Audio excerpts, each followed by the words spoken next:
ശരിയായോ? ശരിയാമേ. സാധനങ്ങളൊക്കെ എപ്പോഴാ ഷിഫ്റ്റ് ചെയ്യുന്നത്? മൺഡേ. ദാ പേപ്പേഴ്സ് സൈൻ ചെയ്തിട്ടുണ്ട്. വിസ പേപ്പേഴ്സ് നാളെ തന്നെ അപ്ലൈ ചെയ്യാമേ. അത് വരാൻ 2 മാസം ആവും. അതുവരെ ചേട്ടൻ്റെ കൂടെ അമ്മ നിന്നോ. എനിക്ക്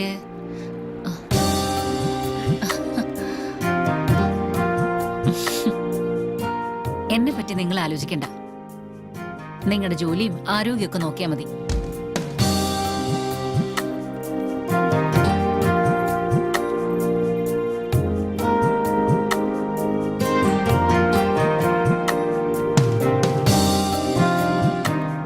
പിന്നെ ഞാൻ നാട്ടിലേക്ക് പോവാ. 2 വർഷം കഴിഞ്ഞ് തിരിച്ചു വരൂ. അതിനിടയ്ക്ക് കൺസ്ട്രക്ഷൻ ശരിയായ എന്നെ അറിയിച്ചാ മതി. കുട്ടികളെ നോക്കണേ. പോയിട്ട് വരാം.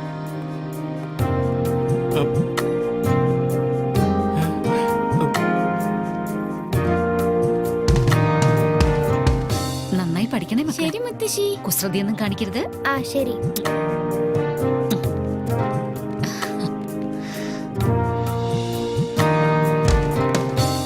അച്ഛാ, മുത്തശ്ശി നാട്ടിലേക്ക് പോവാണോ?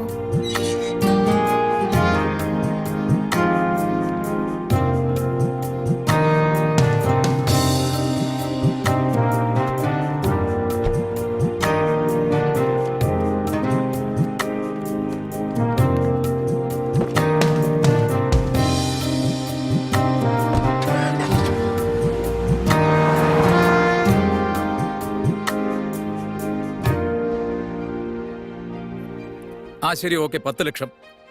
പക്ഷെ മുഴുവൻ സിംഗിൾ പേയ്മെന്റാ. ഇപ്പൊ കുറച്ച് പിന്നെ കുറച്ച്, അതൊന്നും പറ്റില്ല. എപ്പോഴാ വേണ്ടേ? നാളെ കാലത്ത് 9 മണിക്ക് ഓക്കെ ആണോ?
നേരം വെളുത്തിട്ടും പോത്തുപോലെ കിടന്നുറങ്ങുക വിവരം കെട്ടവൻ. ആ നിർത്ത് നിർത്ത്.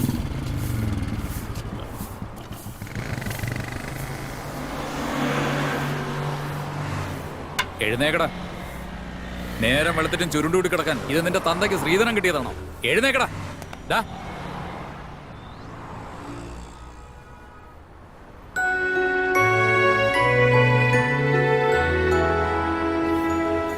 എടോ ഫോർനോട്ടു, സാർ. ഈ കിളവൻ ചത്തെന്നാ തോന്നുന്നേ. നീ മുനിസിപ്പാലിറ്റിയിലേക്ക് ഫോൺ ചെയ്യും. ശരി സാറേ.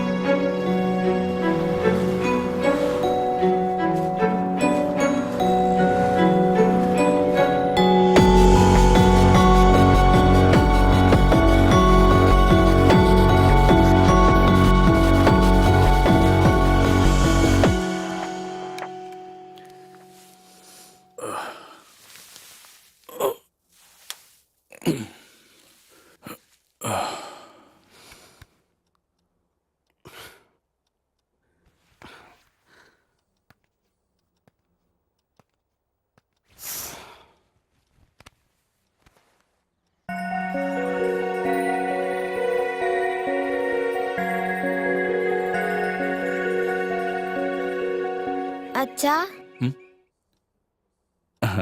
എഴുന്നേറ്റോ? ഇന്ന് ഏതാ ദിവസം?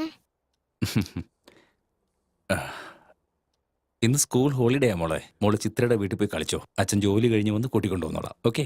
ഉം.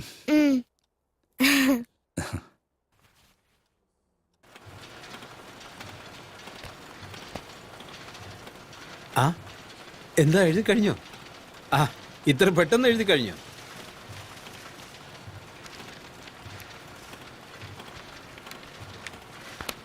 ആ ശരി. സാർ മകനെ കാണാൻ US പോയിരിക്കുക. ഒരു 2 മാസത്തിനകത്ത് വരും. വന്നു കഴിഞ്ഞാൽ ഉടനെ തന്നെ വിളിച്ച് പറയാം. ഓക്കെ? 2 മാസോ? സാർ എനിക്കത്ര സമയമില്ല സാർ. സാർ ഇപ്പോൾ തന്നെ വാങ്ങിത്തരുന്നുള്ള പ്രതീക്ഷയില വന്നേ. പെട്ടെന്ന് വാങ്ങിത്തരാൻ ഇതെന്താ 15,000 രൂപയിലോ ആണോ? 5 ലക്ഷമാ. ഈ ബിസിനസിനെ കുറിച്ച് നിനക്ക് നന്നായിട്ട് അറിയാവുന്നതല്ലേ സാരഥി? ആലോചിക്കാതെയോ അന്വേഷിക്കാതെയോ ഒരു തീരുമാനവും എടുക്കാൻ സാധിക്കില്ല. ഞാൻ എൻ്റെ സെൽഫ് റെസ്പെക്ട് മാറ്റിവെച്ചുകൊണ്ട് സാറിനോട് അപേക്ഷിക്കുകയാണ്. ദൈവത്തെ ഓർത്തൊന്നും മനസ്സിലാക്കണം സാർ. അത് മനസ്സിലാക്കിക്കൊണ്ട് എനിക്ക് ഒന്നും ചെയ്യാൻ കഴിയില്ല സാരഥി. ഞാനിവിടെ മാസശമ്പളം വാങ്ങുന്നവൻ തന്നെയാ. അങ്ങനെ പറയല്ലേ സാർ. എനിക്ക് വേറെ വഴിയില്ല ഞെട്ടാ. സാരഥി, ചോദിച്ചത് എന്നെ ചോദിച്ച് നിന്നോടുള്ള ബഹുമാനം കളയരുത്. ഫോൺ ചെയ്യാമെന്ന് പറഞ്ഞല്ലോ, അല്പം ഒന്ന് ക്ഷമിക്കുക.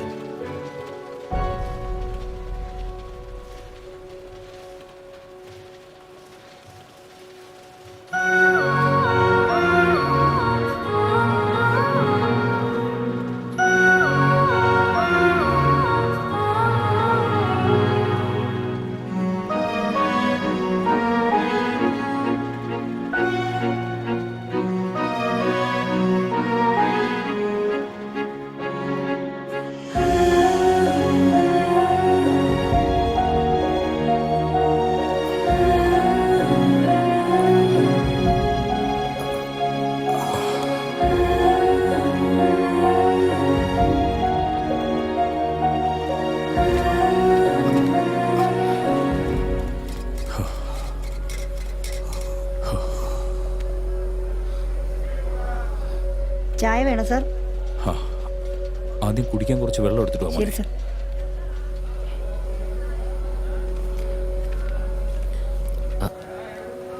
സുഖമാണോ സാറേ? ആ ആ സുഖമായിരിക്കുന്നു. തൻ്റെ മോൾക്ക് സുഖമാണോ? സുഖമായിരിക്കുന്നു സാർ. ആ ഞാനെന്നാ പോട്ടെ സാർ. ആ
കംപ്ലീറ്റ്ലി ക്യൂർഡ് മിസ്സസ് സാരഥി.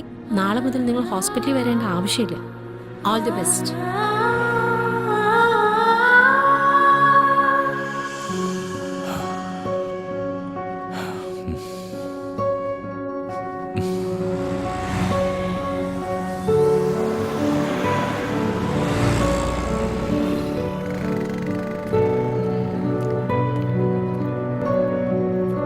ഇന്നത്തെ ഫിലിം ന്യൂസിന്റെ പ്രത്യേകത എന്താന്ന് വെച്ചാൽ സെലിബ്രിറ്റി എന്നൊക്കെ പറഞ്ഞാൽ ഇങ്ങനെ വേണമെന്നാ പറയുന്നത്. രാഷ്ട്രീയ കഥകളുള്ള സിനിമകളിൽ സിനിമയിലുള്ള അതേ ഗ്ലാമർ രാഷ്ട്രീയത്തിൽ യൂസ് ചെയ്ത് ഹിറ്റാക്കി കൊടുത്തവർ ഒരുപാട് പേരുണ്ടെന്ന് നമുക്കറിയാം. അങ്ങനെ മികവുറ്റ അത്ഭുതകരമായ എല്ലാവരുടെയും മനസ്സിൽ ഇടം പിടിച്ചിരിക്കുന്ന രാഷ്ട്രീയത്തിന്റെ സ്വന്തം തറവാട്ടിൽ നമ്മുടെ എല്ലാവരുടെയും സ്വന്തം എം പിയായ നാഗരാജന്റെ മകൾ രേണുകയും പ്രശസ്ത യുവ സംവിധായകൻ അഗ്നിദേവും തമ്മിലുള്ള ആർഭാടകരമായ വിവാഹം ഇന്ന് നടക്കാൻ പോവുകയാണ്. ഹൈദരാബാദിൽ വെച്ചാണ് ഈ വിവാഹം ആർഭാടകരമായി നടത്താൻ തീരുമാനിച്ചിരിക്കുന്നത്. ഈ വിവാഹത്തിൽ സിഎമ്മും ഗവർണറും അടക്കം മറ്റു പ്രമുഖരും പങ്കെടുക്കുന്നുണ്ട്. ഇവരെ കൂടാതെ മറ്റു പല സംവിധായകരും നിർമ്മാതാക്കളും ആക്ടേഴ്സും പങ്കെടുക്കുന്നുണ്ട്.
അസ്സലാമലൈക്കും സാർ. ആ അഷ്റഫ്, സുഖമാണോ? കുഴപ്പമൊന്നുമില്ല സാർ, സുഖമായിരിക്കുന്നു. സാറിന്റെ വീടിന് മുമ്പിൽ സാധനങ്ങൾ വെച്ചിട്ടുണ്ട്. ശരി, തനിച്ചാണോ വന്നത്? ചോട്ട് വന്നില്ലേ? ചോട്ടിന് തീരെ വയ്യ സാർ. പോട്ടെ സാറേ. ഓക്കെ.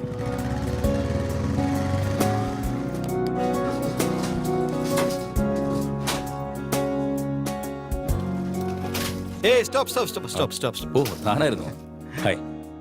Hello sir. ഓഫീസിൽ നിന്ന് വരുന്ന വരവാ? അതെ. Bye sir. ബൈ.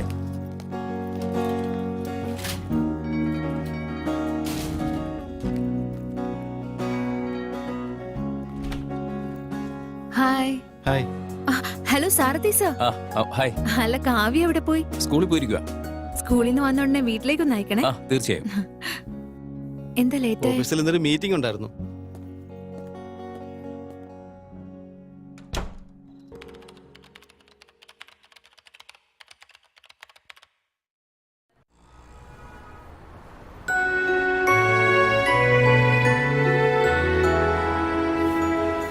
എടോ 402 സർ.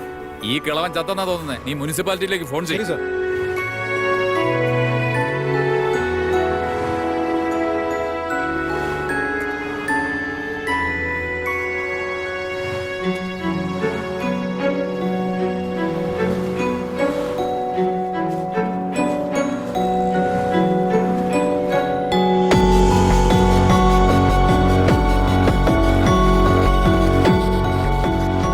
സാരഥി ഇതുവരെ തന്റെ ജീവിതത്തിൽ കണ്ട കാര്യങ്ങൾ മാത്രമാണ് എഴുതിയത്.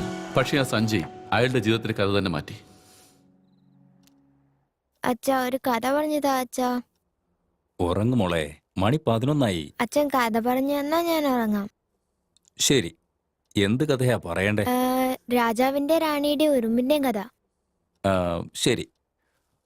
പണ്ട് പണ്ട് കാക്കയ്ക്കും ഉറുമ്പിനും ഒന്നും നുഴഞ്ഞു കയറാൻ പറ്റാത്തൊരു കാടുണ്ടായിരുന്നു.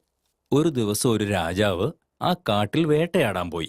അച്ഛാ, ആ കാട്ടിനുള്ളിൽ ഉറുമ്പിനും കാക്കയ്ക്കും പോകാൻ പറ്റില്ലല്ലോ. പിന്നെ രാജാവ് എങ്ങനെ പോയി? ശരി, എനിക്ക് മുയലിന്റെ കഥ പറഞ്ഞതാ. അപ്പോ ഉറുമ്പിന്റെ കഥയോ? വേണ്ട, എനിക്ക് മുയലിന്റെ കഥ തന്നെ പറഞ്ഞു തരണം. എന്നാ പിന്നെ ഇടയ്ക്ക് വെച്ച് നിർത്താൻ പറയരുത്. ശരി. ഒരു കാടിനുള്ളിൽ ഒരു മുയലുണ്ടായിരുന്നു. ഈ കഥയിൽ ഉറുമ്പുണ്ടോ അച്ഛാ? ഇല്ലടാ, ഇത് വേറെ കാടാ.